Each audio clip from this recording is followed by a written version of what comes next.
3, 2, 1. You ready? You're listening to the Real Pineapple Podcast Network.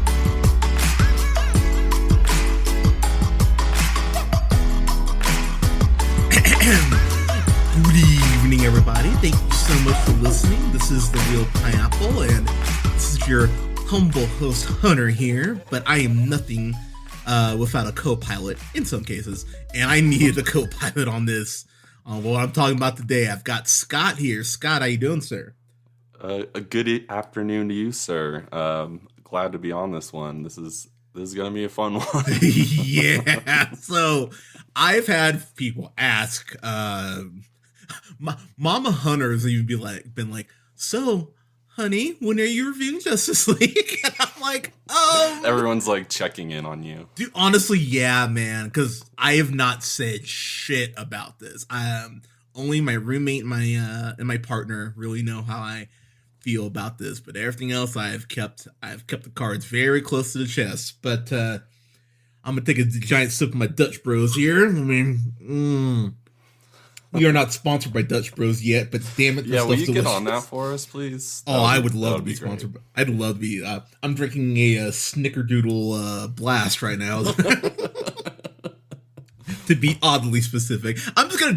You know what? Fuck it. I'm just gonna take 20 minutes and dance around how it feels. Just like, not even gonna talk about it. But we're talking about Zack Snyder's Justice League here, which is, of course, the Snyder Cut. I'm not calling it. So I will get into why I'm not calling it that, because there's a whole other thing on that. So, okay, let's just do a little background here. Ever since the podcast got started, I have been, I'll be real. I've been fairly critical of Zack Snyder. I went back and listened to our. I thought you were going to say DC for a second.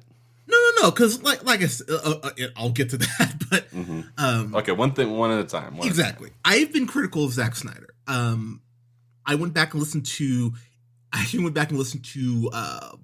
all of our reviews tying to Zack Snyder. So I listened to our Man of Steel review. I listened to our BVS review.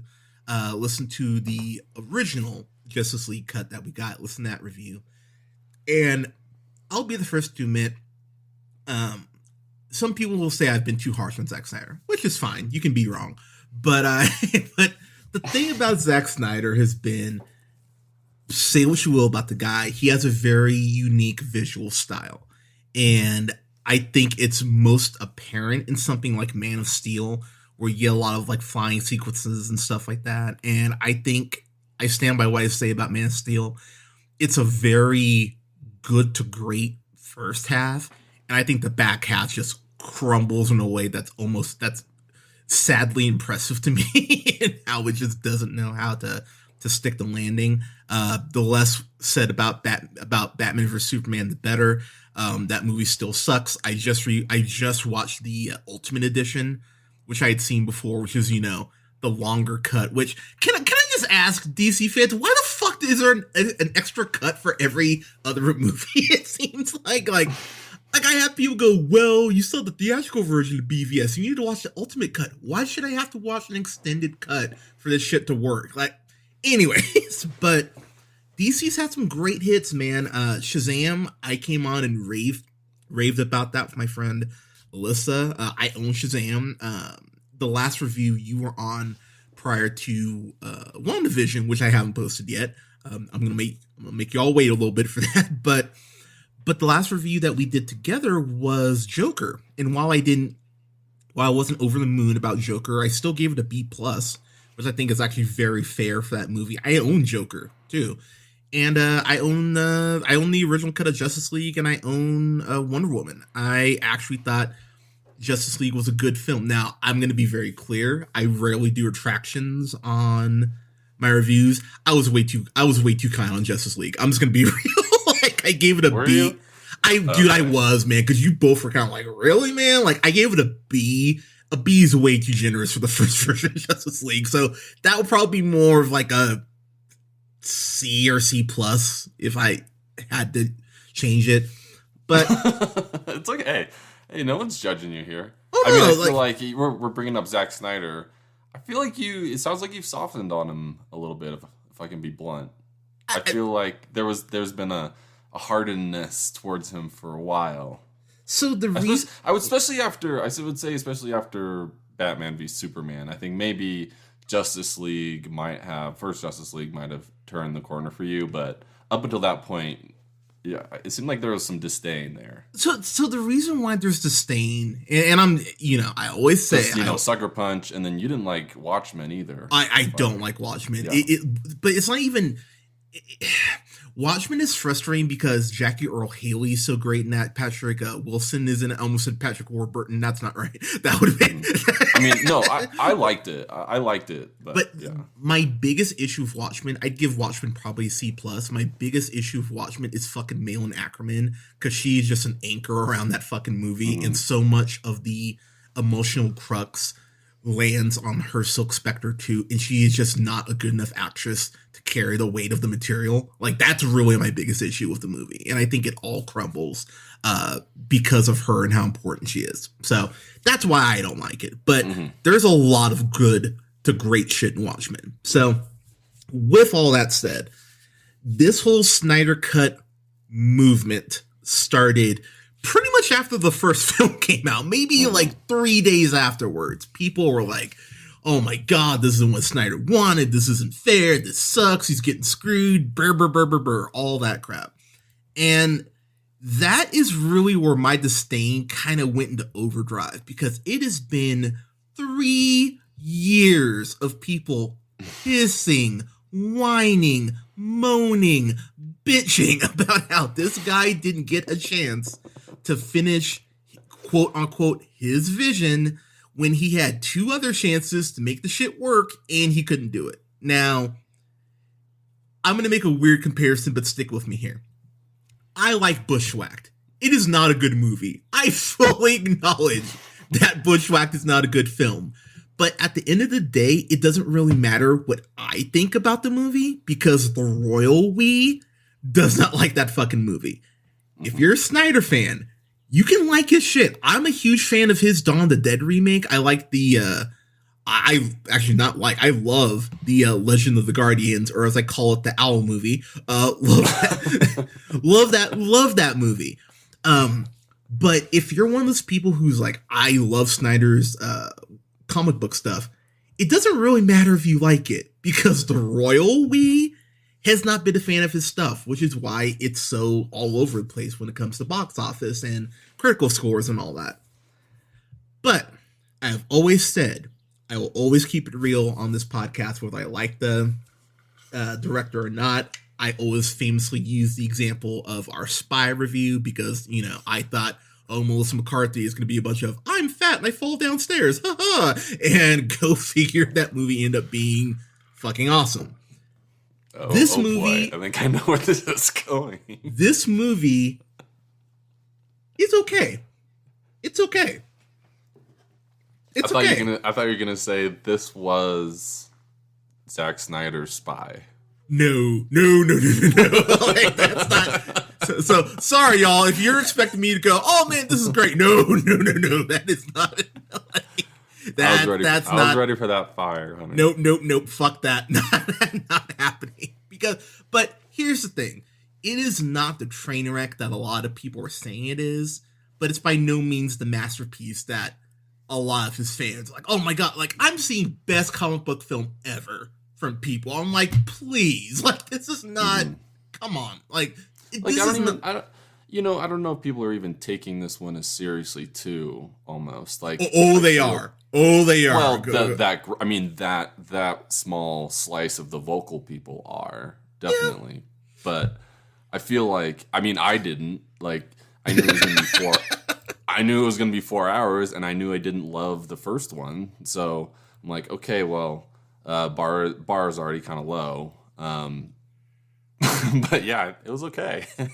I kind of agree with you. So because of how pretentious Zack Snyder is, I also am going to break this review up into 6 parts because forgot about that one. Thanks for reminding me. Oh yeah. Oh, Pepperidge Farm remembers. So we're gonna legit go through by parts on this review. he wanted to Tarantino this thing so bad. Okay, I love you so much because I literally have that as a note right here. That's one of my first fucking notes.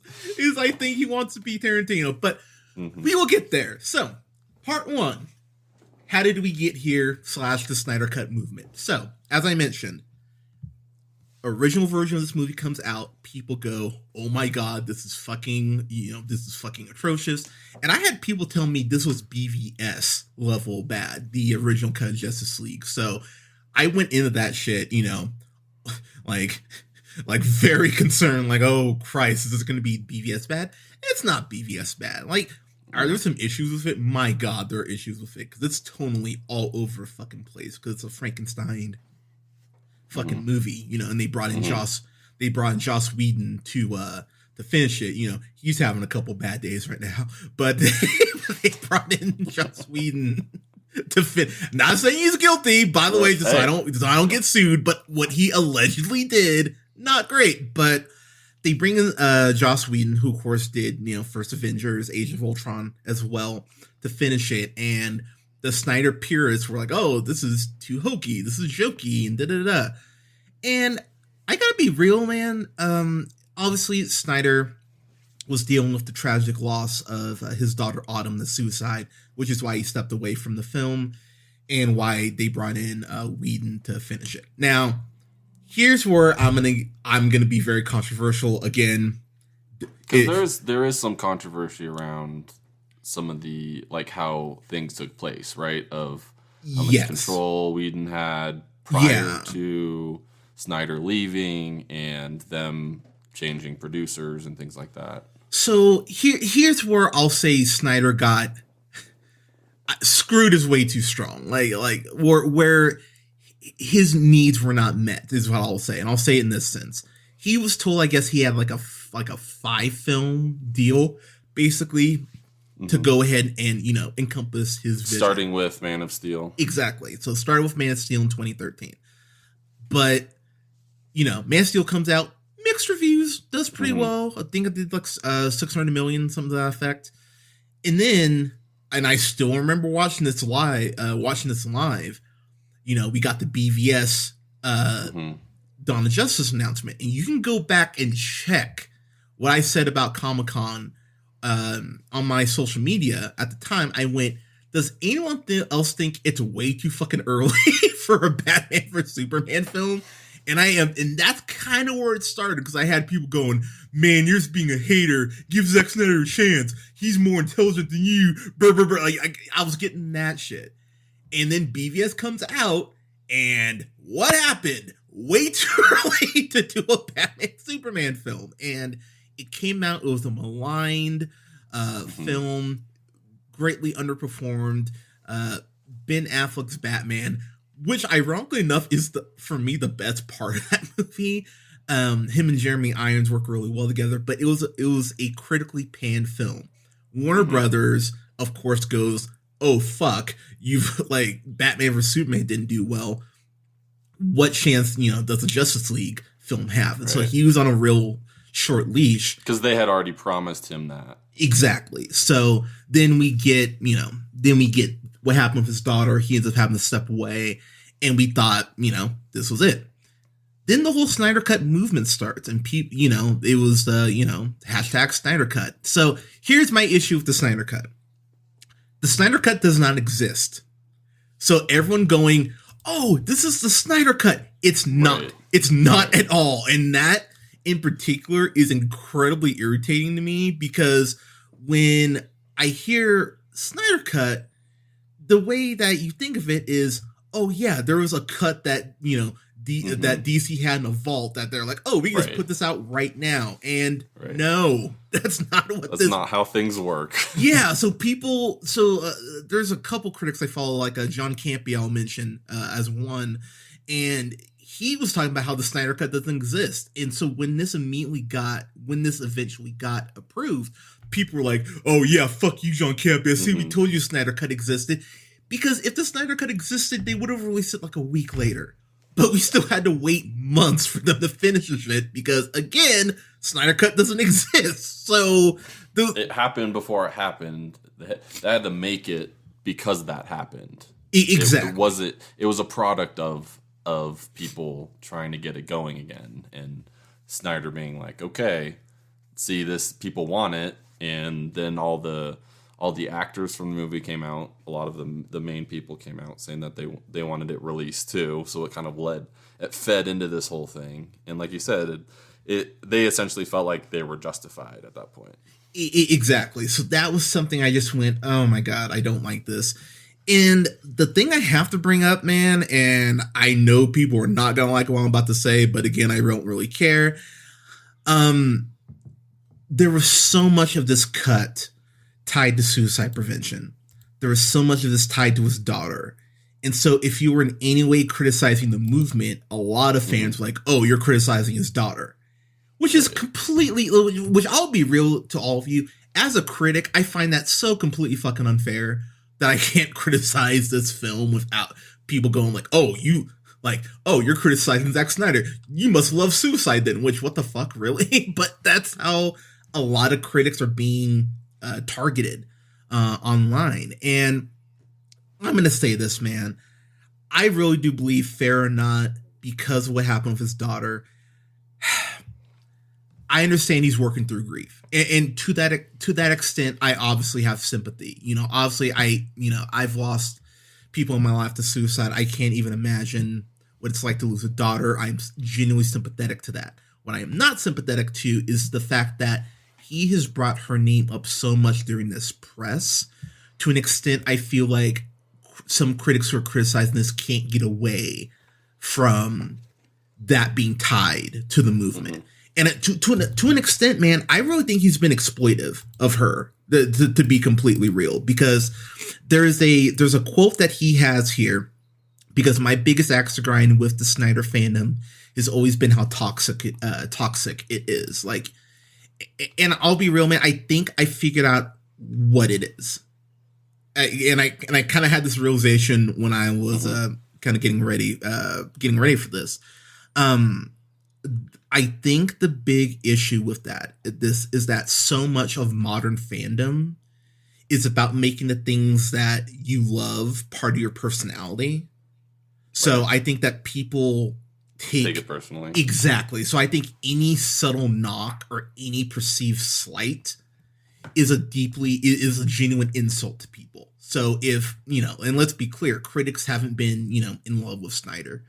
But when you think about the fandom, the release of Snyder Cut movement has just gotten insane, man. Dude, it drove the former president of DC off Twitter because she said something that really wasn't a slight, but that his fan base took as a slight. And then they just bombarded her. And I can point to other examples. I can think of, the badgering of Lucasfilm with fans to fire Kathleen Kennedy, or, thinking about Kelly Marie Tran, who was in these latest Star Wars films, that because she was getting bullied, it sounds like her character had a very reduced role in Rise of Skywalker and was told that she was going to have a bigger one after Last Jedi. So fandom being toxic is by no means a new thing. I think about the, fucking ending to Mass Effect 3 that got changed because people couldn't shut the fuck up about it, but we've never seen a fandom be this laser focused and this toxic for so long. And I think that's where the frustration comes in, because this was 3 years of nonstop Snyder Cut's coming. Come on, people, Snyder Cut. And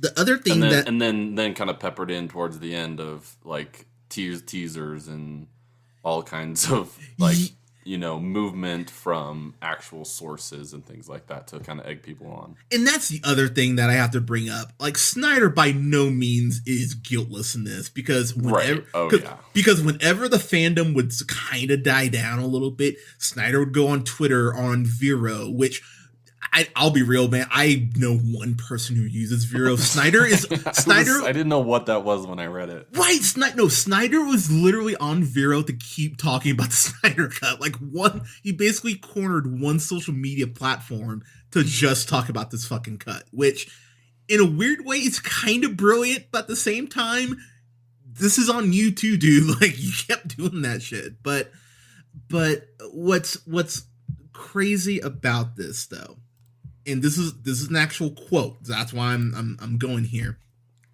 In regard to his fandom being toxic, Snyder flat out said, this fandom has raised hundreds of thousands of dollars for suicide prevention. In what world is that toxic? How is that toxic fandom? They've probably achieved more than any other fan base and done more good than any other group. So I don't understand. See right back. So I don't get that, man. I don't understand how you can make a statement like that and not call out your fans. Now, of course, 2 days ago, he came out and said, hey, there's no room for hate, like, it's all about being together. And I'm like, dude, I'm like, come on, man. Like, you don't get to have it both ways, fair or not. And again, I am by no means saying that it is fair what happened with his daughter. But at the same time, though, when you leave a job, no matter what circumstances it's under, how often are you brought back? Like, that never happens. So these people acting like he's entitled to coming back, you're wrong. He's not entitled to coming back. And let's also be clear, this is by no means done out of the goodness of HBO or DC or Warner Brothers' heart. Like, they have a subscriber quota they need to go ahead and hit. They're clearly a little bit more behind it than they'd like to be. They saw an opportunity and went, oh, cool, we'll bring him back. But yeah, let's not act like this is some, like them going, oh, we made a mistake. It's not. So let's just get that out of the way too. Anything else you'd like to say about the movement, man? I know I've been talking. You mean Zack Snyder and everything leading up? Yeah. Yeah, no, I mean, I think you really covered it all well. It's really interesting to kind of go through as someone who doesn't follow this quite as closely. And because I was not near, I mean, I knew this whole Snyder Cut, like, revolution was happening, but it was definitely outside of my purview. But it's interesting hearing from you, who really you were in it most of the time.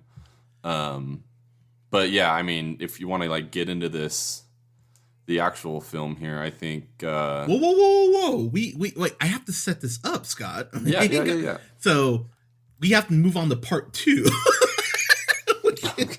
Damn it, you got me. Which is what worked about the film.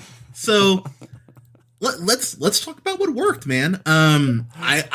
Because again, fair is fair. So the cyborg stuff works so much better here. Holy shit! Like, so I'm not going to get into the whole Joss Whedon, Ray Fisher, his fight with Warner Brothers. That's a whole other thing that, we only have so much time. But Ray Fisher, though, when he talked about his arc being cut, in the original cut, I went, there's a lot of cyborg here. I think, yeah, I was like, I don't know what he's so upset about.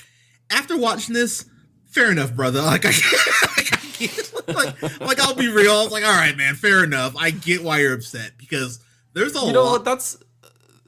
Go ahead. No, you're good. That's what's so, like, interesting about this movie too, is realizing you just kind of get a insider look at the industry and filmmaking, and that he was able to construct this movie largely from things that they already shot. So, like, having all of this, like, backstory and character development for all these other characters, like the Flash and Aquaman,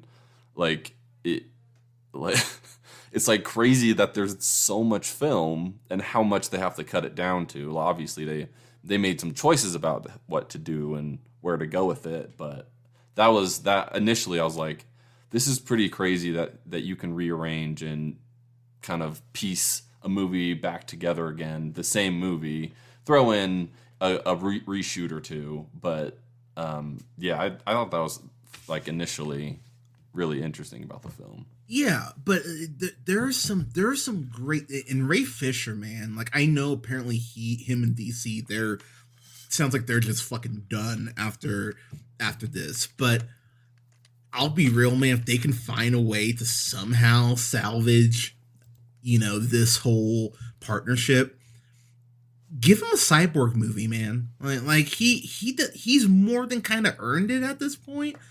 He's incredible in this. Like, I was really genuinely impressed with Ray Fisher's performance here.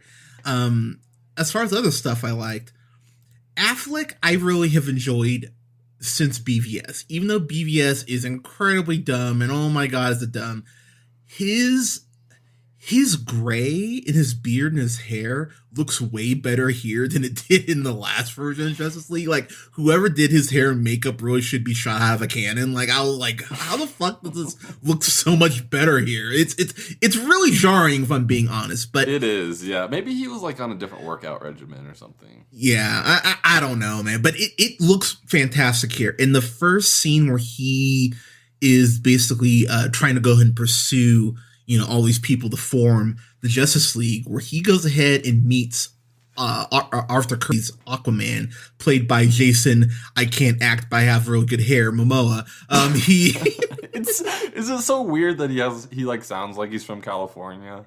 Like, yeah. You should not probably sound like that if you're from like the fjords of Norway or something. I don't know. It's a little odd. When he opens his mouth, you're like, it just kind of throws you off. And to be fair, I took that dig at Momoa, but Momoa does have a presence, though. Like even though he's not, he does. Yeah, I mean, that's one of the only ways you can make a somewhat masculine Aquaman, or try to create him into what would be a cool superhero.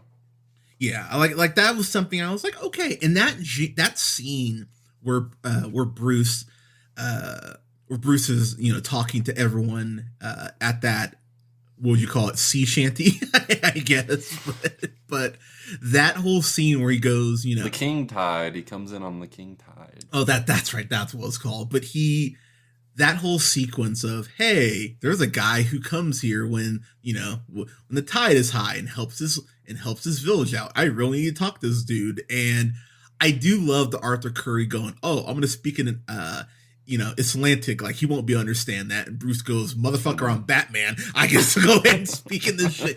And that was a genuine Batman moment where I went, this is something Bruce Wayne would do. Honestly, I gain more and more respect for Batman, the character, within Justice League. Like, because everybody has a legitimate superpower, and he's just out there with his gear, like, trying not to die. Like, yeah, so I think that might be part of it too with Ben Affleck. He's like, okay, he's kind of the old dude there, and he's definitely the most vulnerable. So I don't recall if they say this in the original cut, but I also appreciate that it's kind of a throwaway line, but he even tells, I think, Flash, 20 years of doing this. I went, okay, I appreciate you say how long he's been Batman. Again, kind of a throwaway line, but something I appreciated. That was a really great scene. And Bruce having the 25,000 ready, I went, you know what? I really like that. He was like, no, I have the money. See? Like, I really enjoyed that. And the slow-mo shot of Aquaman standing like at the end of that pier in the water, that was very cool. The water washing all over Momoa's body, lucky water. But, but like those are the Zack Snyder moments that you love, that he is made for. You know what I mean? Yeah. Like that, and the reason that we don't like him at times is because he uses that for everything, or uses it way too much and gets in, like, centers the film around that. But then you do get these glimpses in films like this, especially in this movie, where he's able to kind of like, stretch his legs a bit and pull off a really cool scene, like the water washing over Aquaman. I agree, that was a really cool part. Yeah, like that was a genuinely cool. That was a genuinely cool moment. Another moment I'm going to bring up before I throw it to you, when we get introduced to Gal Gadot's Wonder Woman, who, again, just to be a complete dude for a second, my God, that woman's gorgeous. Just whenever I see her, she's she's so radiant. I'm sure in the morning, like, birds fly in, help her get dressed. Like, that's how radiant this woman is. And that shot of her standing on the statue is such a beautiful fucking shot. I was like, oh my God, like, okay, that's really pretty. And there's a lot of genuinely beautiful shots here in this movie, which was something that was a very pleasant surprise. I was like, oh, like, go figure. Her also, that scene where these terrorists are gonna kill these children, which this is gonna sound fucked up, but I think you'll get what I mean. I always appreciate when villains are willing to actually take children hostages, because it shows that because it shows how deplorable they are. So I actually really appreciated that. Also, in that scene, Diana uses the lasso of truth on this guy and actually explains how the lasso works. I went, okay, I really like that. And even when the guy's like, oh, we're a terrorist group and da-da-da, she even goes, boring, next. And I was like, like I got a genuine, go figure, a non-ironic laugh out of a Snyder film, which I was like, oh my God, this is what Christmas looks like for you guys? Like, this is so, like a really good moment. And I will say, while the film isn't, this isn't an MCU film where there's a lot of humor, the humor that is in here, for the most part, I'd probably say 70-ish% of it actually worked for me. So I'll kind of throw it over to you now, because again, I feel like I don't want to just talk about. No, you're good. Things I liked, definitely it was. This is gonna come kind of obvious, but the character development and the kind of like how I mentioned before, we are able to get more of a specific look at like a lot of the other characters. The Flash, which I think was one of the best parts of this movie. Cyborg, like you already mentioned. We saw his dad die in this one, which like I feel like really cemented a lot of his like character arc, and you're just more invested in what happens to him and his role in all of this, rather than before being just kind of like somebody ancillary to like the really important ones between Superman and Batman. And that really felt like the first film was more about Superman, and that this one allowed for such like a more explorative just like look at everybody, let you develop the characters, and then like you get the bigger picture of what's going on. I feel like with Zack Snyder's movies, sometimes like the way that he goes about it can be a lot to take in, and like you said, it felt like it slowed down. There's like the nature shots, like they add a little bit more humor, I feel like, and the length of it obviously, which is we'll get into that, which was a negative for me, but what it did was allow for you to kind of consume this movie fully rather than just kind of get hit in the face with it. So I mean, I definitely enjoyed that part of it, and I think, Ben Affleck is wearing on me a bit as Batman, being kind of the veteran that he is now. But yeah, I'll throw it back to you. Those were my main things, and I think to kind of highlight the Flash again, I think it was so much better to see his entire character be developed, and then really kind of come in at the end. So one thing I really appreciate more, there's a lot more Themyscira here. There's a lot more Themyscira here. That was actually kind of surprising to me. And look, anytime I could see, the lesbian Amazons, the Lamazons, if you will, go ahead and. Oh yeah, is that what we're calling? Yeah, sure, why not? But seeing how Themyscira worked when Steppenwolf goes ahead and shows up. Now, actually, never mind. We're talking about positive stuff. Never mind. So Steppenwolf. Let's get into the no. I will hold off on that. But Steppenwolf gets a much more developed arc here. Mm-hmm. Okay. much more developed, a little strong, but he gets more character development here because you find out that he's failed Darkseid before. So Darkseid's pretty much like, you're on parole almost. This is your last chance. Yeah, like you're fucked if this doesn't pan out. Yeah, and it adds some gravity to Steppenwolf, popping up in these places to collect the mother boxes. It's kind of like a Darth Vader thing where like his master is always looming over him. So there's like this moment of like, you don't feel for him, but you understand. Yeah.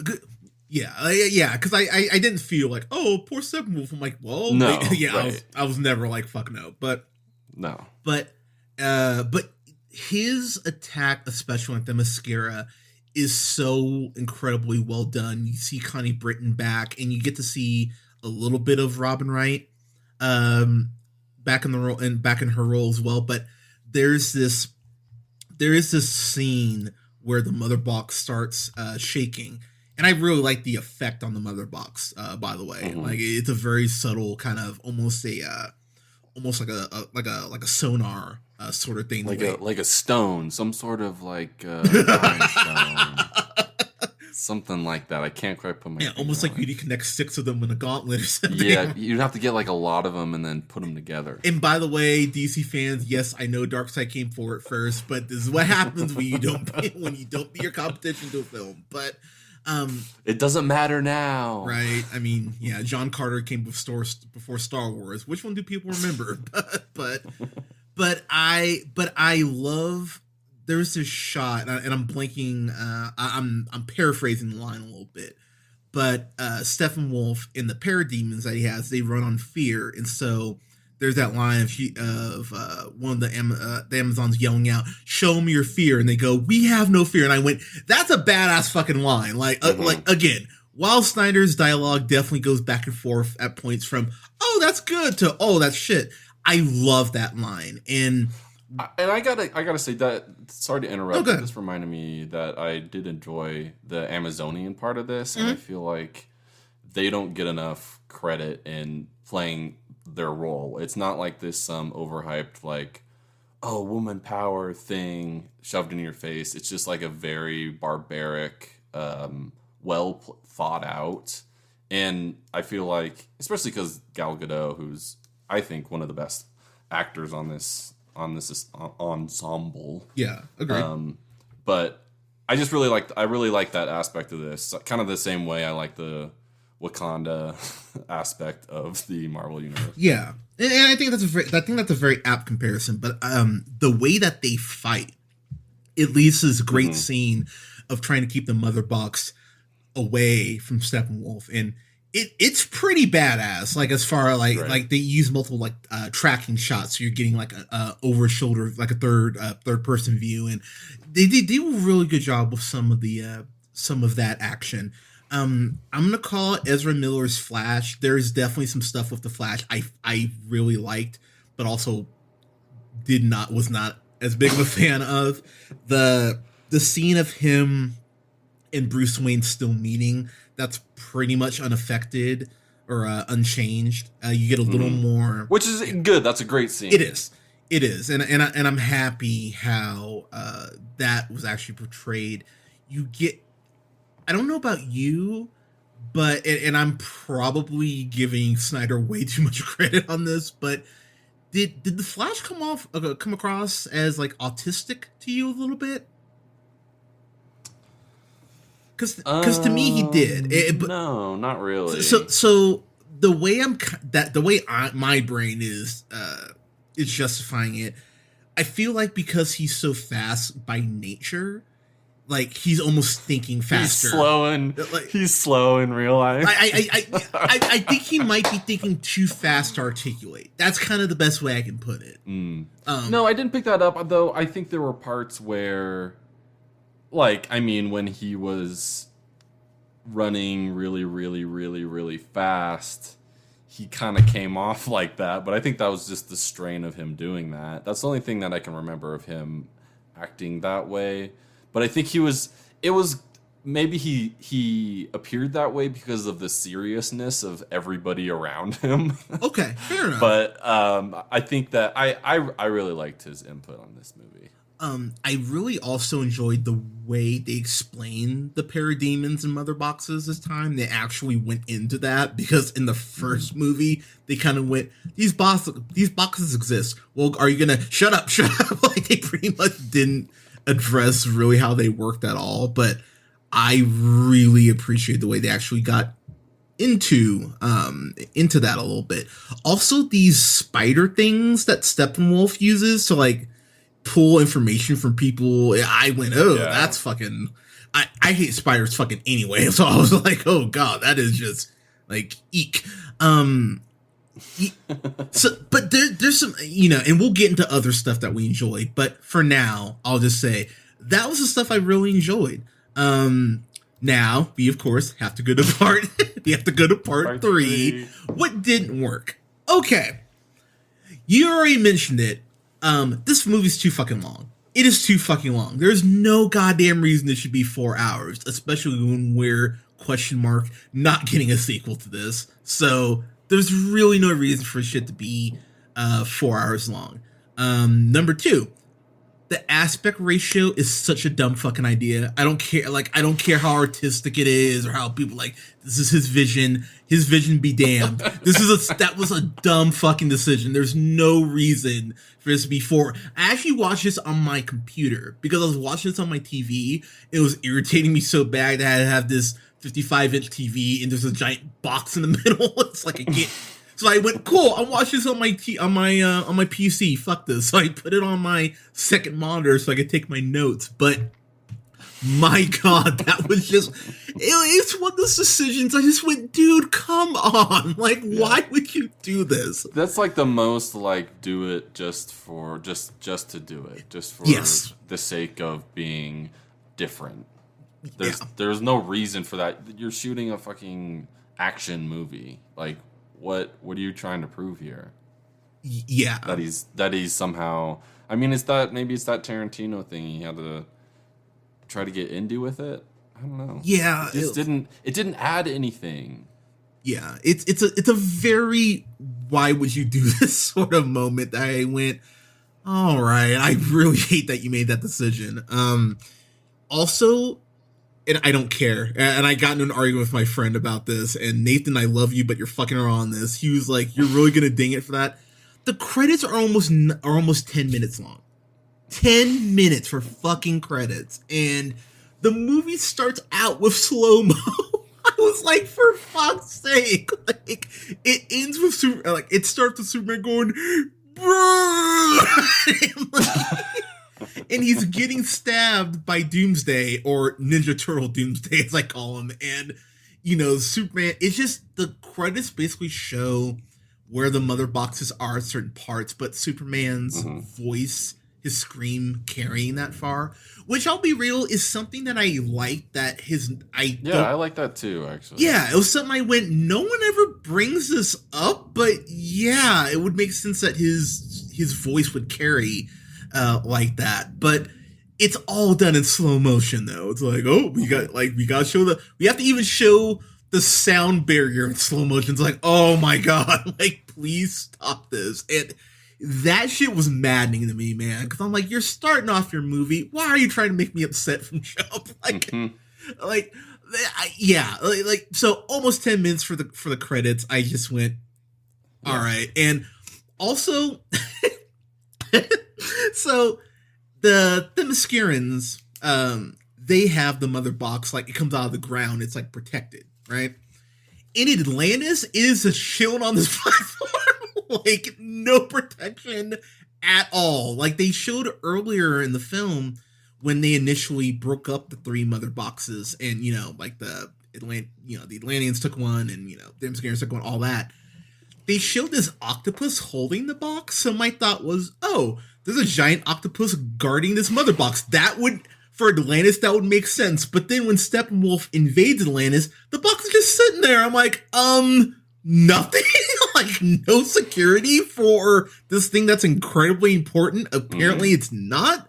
Well, I mean, Cyborg had it in his closet. And dude, I was about to get to that, which also made no, but you can at least excuse that by saying he's a dumb human who didn't know what the fuck this is. The Atlanteans, this is like a god. Yeah, the Atlanteans know what this is, and they're like, oh, whatever. Like, hopefully, no one comes to get this. Also, speaking of Atlantis, Amber Heard. If you're a guy, I like to hit you, Heard. She's in this shit again. Sorry, allegedly, don't want to get sued, but she did. But Amber Heard being in this, apparently. Which one is her character? She's Mara. She's one. That's her. Okay. So apparently, in between the last Justice League and this version, she went to Downton Abbey for a little bit because she got this accent from fucking nowhere with this Cockney accent. Because when she's talking to Arthur, and he's like, yeah, I don't belong here because you're all kind of fucking terrible. Which, when he lays out why he doesn't live in Atlantis, I'm like, he's not wrong. Like, yeah, the surface world's bad too, but if you're just as shitty as humanity, why would he, spend his time here? You don't have booze. But she basically goes, I'm not even going to try to do her accent. You're the rightful king. You should be here. Sebastian the Crab misses you. Like, all that shit. And so when he just goes, yeah, fuck you, I'm out. I was like, yeah, I don't blame you for just not wanting to be here. But we talked about the Aquaman slow motion scene. The song choice that Snyder uses for when the water is coming over him, it's this weird, like, indie slow rock song that I went, this doesn't fit here for me. Like, I thought it was there's a lot of that. I feel like there's a lot of heavy rock here. So I thought it was more like indie rock, and the indie rock. You think so? Yeah, and I just didn't think. Oh, not in this. No, I mean in like the film. Oh, in the film, yeah. I mean, not in this scene. Yeah. So, but that song choice was very weird. But as Aquaman tells Bruce Wayne, you're out of your mind. Like, fuck you. I'm not joining your group. This group of Atlantic women start singing this song that was one of the weirdest fucking moments I've seen in any comic book film, where they're like, he's gone, he's leaving. Oh, no. I'm like, what the fuck is happening here?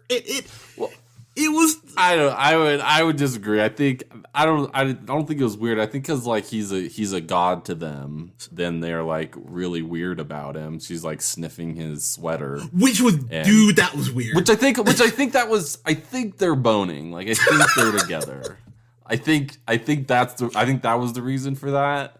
But like, I kind of like the mysticism and the folklore that goes along with Aquaman. I kind of like how they introduced that. The song was a little weird, sure, but like, it was a weird language, and like, it's, I wasn't quite put off by that. So it was put off for me by how long it went on, because it was almost like 2 minutes of them singing that fucking song. Fair. And I'm like, look, I grew up in church. Prayers don't go that long.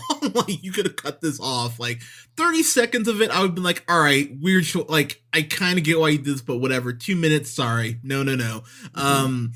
Also, the amount, there's too much slow-mo in this movie. There's way too much goddamn slow-mo. Like, everything is in slow-mo. They throw dirt on a mother box in slow-mo. I'm like, oh my god, please stop it. It's like, it's a lot. When we get to Cyborg, before he becomes Cyborg, when we get to Victor Stone, when he's playing football, even him hurdling a guy's in, like, even the hikes in slow motion, I'm like, okay, man, cut some of this out, for the love of God. Also, considering this film, a lot of the CG is just rough, man. Like, a lot rougher than it should be. There are moments where you're getting wide shots, like in the mascara and stuff like that, and just the background, you can tell it's CG. The scene where Diana first meets Cyborg on this street, Cyborg does this really cool thing where he turns like all the lights off and all that, but you see the back shot of pun intended, but when you get the back shot of Diana, it looks like this foggy weird CGI sky. Like it's clearly done on soundstage, and there's just stuff like that, especially the digital blood. The digital blood looks horrible here. Like I really wish they would have gone practical with the blood. And all this be real, that's just a peeve of mine that I'm noticing more and more and stuff, that I haven't really seen digital blood work very well. And there's just points where Steppenwolf is, cutting Atlanteans and them Themyscians in half, with a giant axe, and the blood just looks like ass. Like it's really quite frustrating, like seeing that. So, yeah, that was another thing. And the last thing I'll say for now, before I throw it back to you, the Wonder Woman's new theme, it's like this orchestra type theme. And I actually liked it. Like I actually liked the change up from the more that they're like changing up from that. Mm-hmm. But they play that goddamn thing whenever her toes on screen. I'm like, you need to stop doing that. Like, and it really doesn't apply to any other character. It's almost exclusive to her. I counted at least 20 times they played part of that theme, and I was like, okay, 4-hour movie, you really need to stop to playing that theme as much as you are. Like, it was really, by hour 3, I was over that theme. I was like, all right, I could go the rest of my life out hearing this theme. And then, okay, I'm sorry, I'm gonna talk one more quick thing. Yeah, go for it. Mara giving Arthur so much shit about, you need to take care of your responsibilities and you need to be here. Da, da, da. She's Commander Mara at this point, and Steppenwolf hits her once and just takes the mother box like it's nothing. I'm like, I'm sorry, bitch. You're a terrible commander, apparently. He has no ties to this place, but she's like, how dare you not be here? I'm like, all right, bitch, give me a fucking break. Like, that was something that like, because it's like, where do you get off when you can't do your job to tell someone how to do someone else's? Like, it's very, right. It's very like, okay. But yeah, all right, dude, I'll throw it to you. Go ahead. Yeah, I mean, you covered on a lot of it. I think, like, the biggest problems, it being 4 hours, was just like, it was like a marathon to watch. And all of the reasons that I said that I like this movie, a lot of them were to do with, like, how we were able to be introduced to new characters and learn about them. But that was because this movie was 4 hours long. And that's the only, it's like trying to turn a book into a movie. You can't put everything in, because no one wants to watch a 4-hour movie. No one wants to watch a 3-hour movie, for that matter. Unless it's like some epic, like if this movie were 3.5 hours maybe, or it didn't include the first 2 to 3 parts. I just feel like the first 2 to 3 parts of this were just bad. I feel like it really, it redeemed itself a bit towards the end and in the second half, but I just, like you said, the CG was just very noticeable.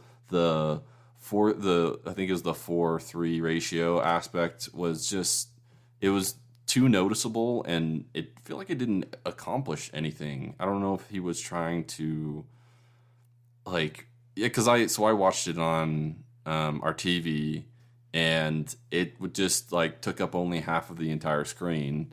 So that was super noticeable, like having 6 parts of this, him trying to pull, like we mentioned, pull some Quentin Tarantino shit. Yeah. How did it just, like, you hit a lot of the nail on the head here.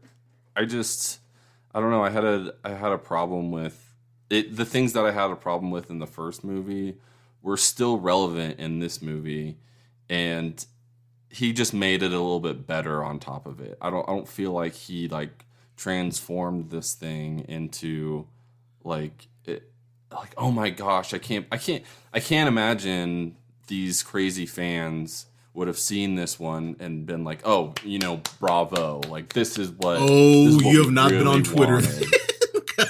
Well, I'm sure there's always going to be a small section of that. But it doesn't make sense to me, because it was improved. Was it improved upon? Sure, yes. Is it good? No. Like, it's still not a great movie. So it it didn't really, all this fanfare and everything, that came before this just didn't seem to justify the end result. Justify. I see what you did there. But one other thing I'll throw out before we kind of almost go free for all on this is there is this great, and I genuinely mean, there's a great scene of Diana, that them Scarens go ahead and they use, and it's them scaring, Lord. They do this whole, we have to light the ancient warning fire, which, I'll be real, is it cheesy? Yes, but to be a way to let Diana know, hey, shit's about to get really bad. I went, you know what? That actually, for, ancient Greek mythology, stuff like that actually makes sense. I went, fair enough. And so there is this great line where it goes, one of the Themyscirans goes, the fire hasn't burned for 5,000 years. Men won't know what it means. And Diana's mom goes, men won't, she will. And I went, that's a great line. Like, okay. And so they shoot the arrow. They even report it on the news, like, we can't put this fire out. Not a great look on our fire department. But we've tried everything. Yeah, we can't get this fire out. Yeah, like we can't put this out. And so that scene is really cool, but then it immediately leads to a scene where apparently this is just the worst guarded temple ever, because Diana just waltzes in like it's nothing. Like, they even showed security guards, basically playing on their phones. I'm like, okay, no one would guard the entrance of the temple. like, right. Okay, so she just gets in there like it's nothing, and like stuff like that. It does stand out because that actually would have been a really good place to, show off, some of Diana's charm.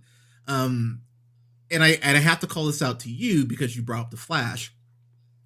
Ezra Miller's, legal shit aside, I won't go into that, but I thought his Flash came off so creepy in that first scene. Like, it actually bummed me out because he's having this moment where he's applying to be like a dog walker, which I thought was which I thought was funny. And this asshole driving this truck, not paying attention to the road at all. I'm like, dude, look up. And he almost... Yeah, you're trying to tell this guy in the movie. Yeah, right. I know. Why won't he listen to me? Not paying attention to me. I feel like his wife. And I'm just like... And I'm just sitting there like, look up, motherfucker. And so he crashes his car. He's about to run into Kiersey Clemens's Iris like West. His crush. Yeah, which by the way, they never even mention her by name, which I'm like, could really? Like we're gonna Steinbeck her and just not give her a fucking name. And so it leads to the scene where where Barry Allen goes ahead and saves her. And he gets really close to her and brushes her hair in this creepy Thin Man Charlie's Angels way that I just went, why are you doing it like this? Because look, I'm a huge fan of the Flash and I was really irritated by it. I'm like, come on, man. And then he like cradles her like really close before he goes, oh yeah, I should probably save you. And then like puts her down. And I'm like, and not a word said. Nothing. I'm like, what? And he's back in the pet store. I was like, I liked part of that scene, but yeah, it didn't come off as creepy to me. It came off as like, I wasn't sweet, but I got what they were trying to do. Was it drawn out and slow, another excuse to do slow-mo? Yes. I don't know if that was a completely necessary to. It dragged on for a while of him like cradling her and moving her hair into the correct positions. Yeah, I got what they were going for. It just came across. It came across creepy. It came across creepy to me. And then, okay, I promise the last thing I'll bring up. So there's this really cool scene where Diana, and they actually tease like Diana and Bruce being in a relationship. That is something that does happen in the comics, but for no reason, they have Jeremy Irons Alfred, who I really liked in this. I liked him quite a bit. Yeah. But there's a scene of him mansplaining how to make tea to Diana, and I went, "There's no fucking reason for this scene to be in here." Like, it takes 5 minutes. It's like, "Oh, don't burn the tea." Like he might as well say, "Don't worry, woman. Come on, don't go ahead and burn this." And I'm sitting there going, "Okay, she's an Amazon. She's been on Earth for since what, World War I or II. Like." Mm-hmm. I would think she'd know how to make tea by now, but apparently, Super Butler needs to go ahead and show her how to make it. And it really is just a scene. I went, there's no reason for this to be in here. And it's kind of frustrating because Diana has some really good character moments. And I think I would say she's one of the better characters. She is. I said she's one of the better actors in here, but I really enjoyed Wonder Woman, and I think her being in a lot of this is only adding to it. I agree with that. All right, we got to go to part 4 now. All right, part 4. Boy, we have 2 more parts. Probably one more. Can't wait. We'll Can't wait to see what's next. Right. Is the DCEU dead? And the question is, ooh, damn. And the question is, the answer is, who knows? And I have to say that because who the fuck knows now? And I. What do you mean? Like, you're saying dead? Like they won't make any more? No. Let me explain. So, is Zack Snyder's vision done? Is he done with DC? I would say yes, but considering people are enjoying this, I think the temptation will be there for DC to go ahead and go, well, maybe we'll bring him back to finish up his vision. And here's what I'm going to say. Scott, I'm not a huge gambler, but I've dabbled with I've bet on a pony or two. Dark arts. Yeah. I remember our dark games, but I will put it like this. If you go to a casino and you walk in with $30 and you get up and you're 150 up, there is that point where you go, maybe I should cash out and just go home. We got a movie here from Snyder that's not as offensive as most people think it would be. That isn't as. Would you say it's a redemption for him? Would you say Zack Snyder? I'm not saying his career. I'm saying Zack Snyder Justice League. Do you feel like he's gotten redemption with this movie? I'm going to save that for next chapter. But okay. But sorry to jump ahead. I know, no, you're good. But do you bring him back? And that's the question, because I didn't mention this in the stuff I liked. Is this in a contract, by the way? Is this like formalized that he is like they're giving him these movies? No. So okay, it's just more like a spoken thing. Yeah. So apparently he even came out yesterday and said that apparently Warner Brothers has no plans to move forward with any of his shit. Like apparently this is it. Really? Yeah. Okay. So here's the question.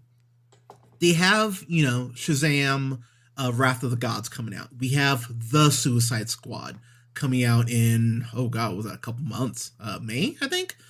We have that coming out. We have Matt Reeves, The Batman coming out next year, which I am hyped for that shit. But they've also even mentioned, the multiverse. Are they starting over on Suicide Squad? Is that what you're telling me? No. That's already done. That's been no. So sorry, The Suicide Squad is a James Gunn's.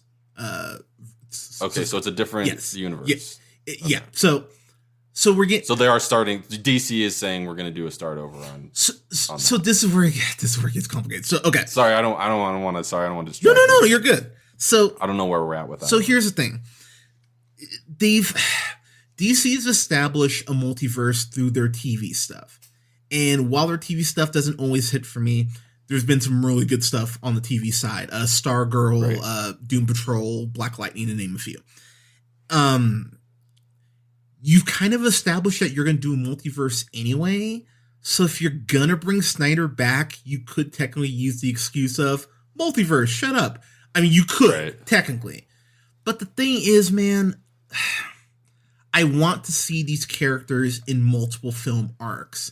And at this point with Snyder, I don't think you can do and finish up Snyder's vision without people like myself going, oh God, is this the one where it's going to fall back into all the stuff I hate about him?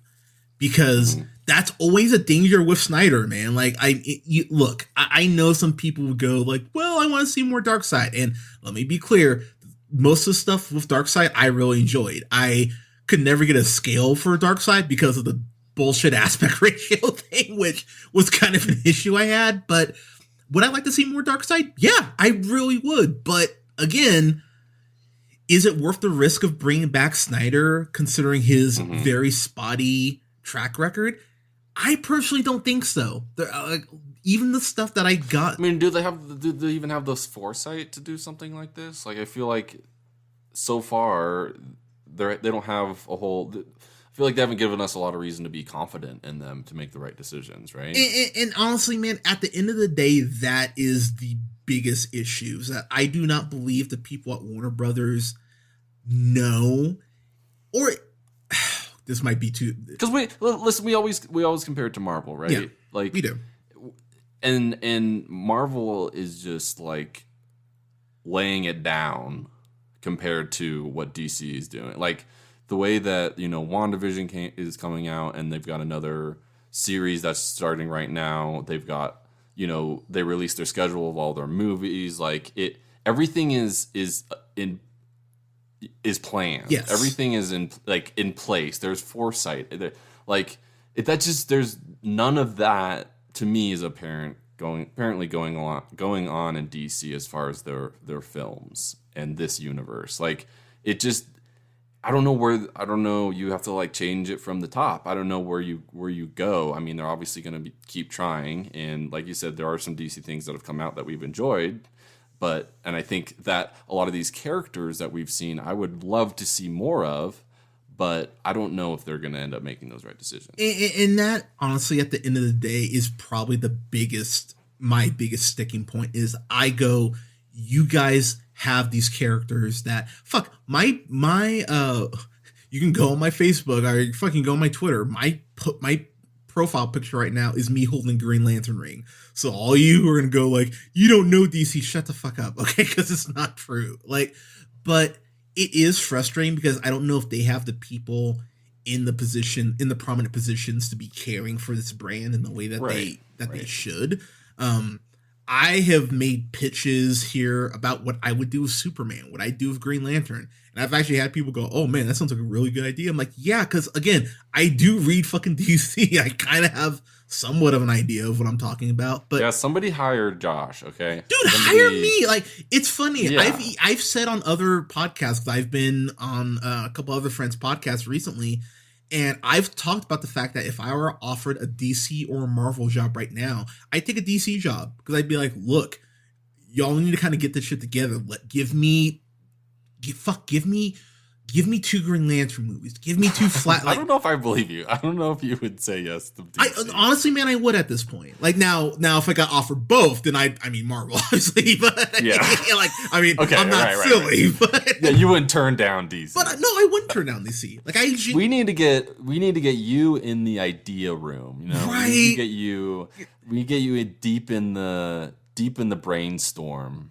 Yeah, come on, DC, talk to your boy. Right? You got some untapped potential right here. There is, but I don't believe that the people who are in charge care enough about the brand, and that's probably the biggest shame out of all of this. Because to your point, dude, we know where Marvel's going for the next 3 to 4 years. I mean, which is kind of insane when you think about the fact that we're just slowly starting to come out of the pandemic, and they've still been very like, hey, we've got this, and this going. It's like, oh, that's right. Like we've got Loki coming out on June 11th, which I'm stoked for Loki. But yeah, it's frustrating that this brand just hasn't been able to figure out, that combination on a more consistent basis. And for those of you who would say, because another criticism is, oh, Snyder's too dark, that's why people don't like his stuff. We've talked about off mic, man. The Boys is one of the darkest things I've seen ever. Seriously. And it fucking And it's works. One of the best. And it's incredible. So you can't use that as an excuse anymore. Amazon is crushing it with The Boys.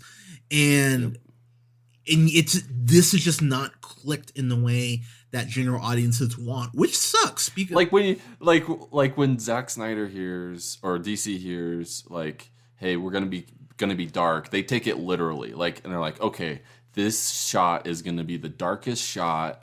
There's going to be no lights, lots of shadows. It's Right. like, no. You don't understand. It doesn't need to take it literally that this is a dark thing. Oh, there's clouds and then there's lightning. It's like, oh, yeah, we get it. Like, we understand. You don't need to take it literally. Yeah, exactly. So, all right, now we got to move on to part 5, and that is really our final thoughts and just our grade. I was gonna do another chapter, but I kind of blended in with part 1, so I'm just gonna go through a couple other things that I really that I enjoyed or just did not like. The Superman rebirth scene is the best scene in the movie for me. When Superman comes back from the dead, I do wish they would have kept kind of the intense argument that they had from the original cut about whether they should be doing this, because while there's a little bit of, I don't know, it's pretty much decided kind of from jump that, we're using this mother box that we know very little about to bring Superman back. Like, it's kind of like, all right. And I do have to point out too, the fact that even Batman, who, let's be clear, played a pretty big fucking role in him dying. It's like, sure, let's bring him back. I'm like, I'd be a little more concerned, motherfucker, about bring Superman back. The fact they bring up the anti-life equation, again, just being a comic book nerd, I went, oh, you brought that up. That's really fucking cool. Like, it's a plot thread that most likely will lead nowhere, but I appreciate that they actually did bring it up. But there is this shot, and again, it's my favorite shot in the whole film, of Superman in the black suit above Earth looking down on it, and the sun is like beaming against him, and it is a fucking perfect shot. It's the best shot in the whole fucking film. And the way they use Jonathan Kent, Kevin Costner, and Jor-El, his actual dad, played by, that's not fair, Space Dad. There you go. His Space Dad, played by, oh my god, why can't I think of his name? Not Gerard Butler.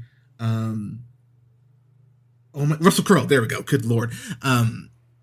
Having their voiceovers like play over Clark as he's getting suited up. I thought that was so beautifully done. I was like, oh wow. Like I didn't cry, but I did get some chills on that. I was like, okay, like right on. So again, this movie is not devoid of good shit. And so the people, and I cannot believe I'm saying this, the critics who are just going like, this is dog shit, it sucks, brr, brr, brr, like, you're wrong. You're honestly wrong, because there is good shit here. Also, Calvin's abs, yum, but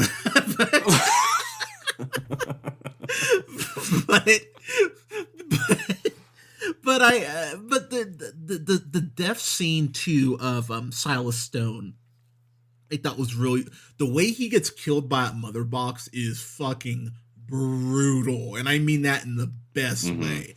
I was like, holy shit, like, because in the original cut, he ends up living, and I really appreciate that they killed him off in the way that they did. I was like, okay, because it leads you on to like want to have more Cyborg, like you want to see where that goes with him. Exactly. So that was something I really was like, okay, I really like that. But so there's that, and then I'm trying to think of other stuff. Like I said, there's a lot here, and we're only scratching the surface. But again, we only have so much time. But the other thing I'll bring up one more positive, one more negative. Ryan, I can never remember how you say his last name. Ryan Choi, I think is how you say it. He works at Star Labs in the movie. He's directly working with Silas Stone, and the fact that he ends up becoming the Atom later on, as far as a comic character, I thought it was really cool to put him in here. I was like, okay, like a lot of people just go, oh, that's some random dude, but his importance to DC moving forward, I really like that. Like, I really like that he was, even though his arc will most likely never be, fully realized, I really appreciated how the fact that he got to make an appearance. Also, Superman uses his ice breath. Fucking finally, which I was like, thank God. The last criticism I'll bring up until I throw it back to you. There is this whole epilogue, and the epilogue did not need to be there. There's no reason. Like, the epilogue is more shit. And yes, you get a cool Lex Luthor Deathstroke scene that would have set up, Affleck's solo Batman film. But you get this whole sequence in the night, this whole nightmare sequence where it's the whole, post, the alternate universe, where Superman's gone crazy. Mm-hmm. And can I just say for the record, I am done with crazy Superman. Superman should be a symbol of hope. Can we please get past this injustice, Superman needs to be bad bullshit? Because that's been a thing for about a decade, and I'm really fucking over it. So let's get back to Superman being Superman, for the love of God. Because the Suicide Squad game we're getting next year is you have to kill Superman. It's like, oh my God, like, enough, okay? Make Superman the symbol of hope he should be. Okay, got that out of the way. But we get more. But him being scary, or him being bad is a scary prospect. Like, he really brings out the fear. True, but I have Homelander, okay? Like, I don't need to see, and that honestly is kind of the issue. I have Homelander. I don't need to see, what is clearly a parody of Superman. I don't need to see the original be the parody. You know what I mean? Right. So, but we get this nightmare sequence, and we get more of Jared Leto's Joker. And I'm gonna be real, man. I'm so over Jared Leto. Like, I just don't want him in this role anymore. Is it better than what we got in Suicide Squad? Yeah, because we're not getting Cholo Joker, but this is still, like, some of the stuff he says, like the whole alluding to, you keep adopting these kids and I keep killing them, like, that was, like, I got a sadistic chuckle out of that. But Batman and the Joker working together, that as a concept in itself is so fucking absurd. I went, really? Like, this is how you're, like, Batman really should have just shot him right there or stabbed him with a batarang. So the whole, we're gonna work together because we clearly need you, even though you have just a vest. Like, really? Like, this is, like, you're gonna team up with this dude? So that sequence in particular, they really should have put that at the beginning of the epilogue and then had everything else play out, because to end on that, essentially outside of the Martian Manhunter thing, which that CG was rough, by the way, outside, having that nightmare sequence just made no sense to me, and I thought it was really unnecessary. But I'm done, Scott. I'm gonna throw it back to you for your final thoughts and last things you want to get out. Yeah, no, I don't really have anything else to say. I'm just going to get to my grade here. I really, like I said, I've kind of mentioned it already. It was kind of an unnecessary improvement to the original. I enjoyed, like, figuring out what a lot of these different other characters do and their backstories and how they were developed. Yeah. It's probably, I think I'll give it a B. Like, I don't know if I'll ever watch this again, and I could tell you, actually, now that I had to think about it, I won't. Like, there's no reason to, especially for it being 4 hours. I think it's just one of those things, if you decide to make it that long, then you're hurting yourself, like, to begin with. And maybe, the theory could be that everyone wants this director's cut, they want the Snyder cut, so director's cuts generally are usually longer and expanded, but, like, he really took that on and just crammed everything that he could in this. I didn't really, I thought the CG, like you said before, was kind of embarrassing at parts, and, like, that it wasn't completely thought out in that way. So maybe I'm being, I don't even remember what I gave Original Justice League. I don't apologize. I think you gave a C plus. I thought it was. I think it was like, yeah. I was like, I thought it was a C plus, so that's why I'm giving it a B now. But I mean, it's fine. It just is unnecessary, and that's all I really need to say about it. So I'll throw it back to you. Yeah. So here's the thing, and I'm gonna be completely honest about this. I have to ding this movie on principle because of how we got here. Because people have been obnoxious about this. I'm gonna be real. People have been flat out fucking obnoxious. Like, I'm seeing stuff like, it's us against them. They can't silence us. Like, I'm like, oh, I didn't know that we were signing up for the army. Like, is that what we're doing here? Like, that's how people have been reacting to it. And the amount of people, so they're like martyrs for Snyder. Yeah. I mean, it's okay. I will say this: the line between Snyder and MAGA is a lot closer than it should be. And if you're offended by that, sorry, don't fucking care, because it's true. When you're harassing people online for not, to the extent, especially of that a lot of Snyder fans have done, when you're harassing people off Twitter, come on now, like you need to ease up. And I have to be clear on this too. I understand that not every Snyder fan or every DC fan is like the toxic, obnoxious ones. Like, I need to be clear about that. I completely understand that. I've been able to talk to a lot of DC fans who are like, yeah, man, like, I want our shit to be better. I have constantly, and Scott will back me up on this, I have constantly said I want nothing but the best for this brand, because, as we always say on the podcast, competition is better for fucking everyone. So I would love for this brand to get to a point where they have some momentum. They're consistently turning out not just commercial, but financial hits. But I don't think going back to Snyder is the answer. I just don't. I have already admitted I was way too kind in the first Justice League. It should be more. I think I gave it a B originally. It really should be more like a C, because it's a fine movie for what it is. But I'll be real, I left that theater pretty elated just because I thought I was going to get another BVS, and I didn't. So I fully admit, a rare attraction, that should have been a C. But in the same way that I would never, and I'll use this example because I think you'll know what I mean. If Dr. Dre came out tomorrow and said, I'm putting out Detox on Friday, would we judge it like a regular rap album? No, because it's this thing that's taken on a life of its own. It's been so hyped up. Like, we have to judge it differently.